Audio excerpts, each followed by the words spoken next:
Panjang baru tanya. Panjang umur.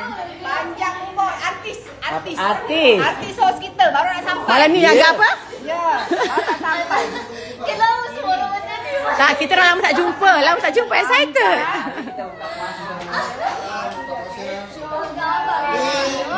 hari ni kita gather. Hello. Macam sampai ke TV dah? Tak ada. Hari ni meriah lah buka puasa ngatuk. Adik nak duduk mana? Adik nak duduk mana? Ni uncle saya gembiranya. Amar tingginya Amar. Amar macam galah dah tengok tingginya.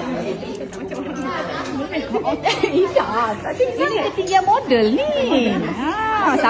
Siapa dapat jadi menantu dah untung tinggi. Ini nak membaiki genetik boleh pilih Amar. Ni budak mana ni? Budak Gen Z.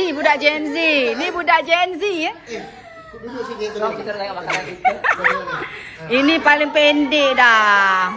Hari ni kita di host oleh tak puasa.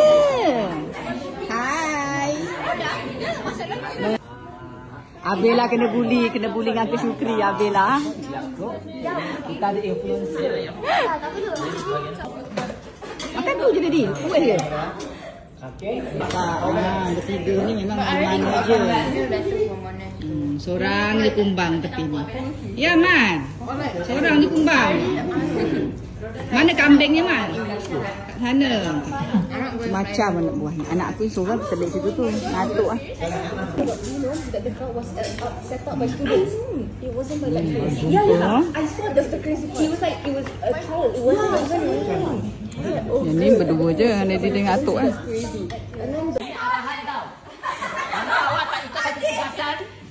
Awak macam-macam ni. Saya dah suruh awak kerja. Awak kerja. Awak yang kerja ke saya. Awak ikut arahan saya. Boleh tak boleh? Saya potong akan jawab nanti. Boleh tak boleh? Boleh tak boleh? Takut dia. Dah jadi jawab. Okey. Ni pun tahu tak takut. Okey, so. Kerja. Tak. Kau buat kita buat. Mana? Dia tak tahu tak mana dia. Dia tak famous dah.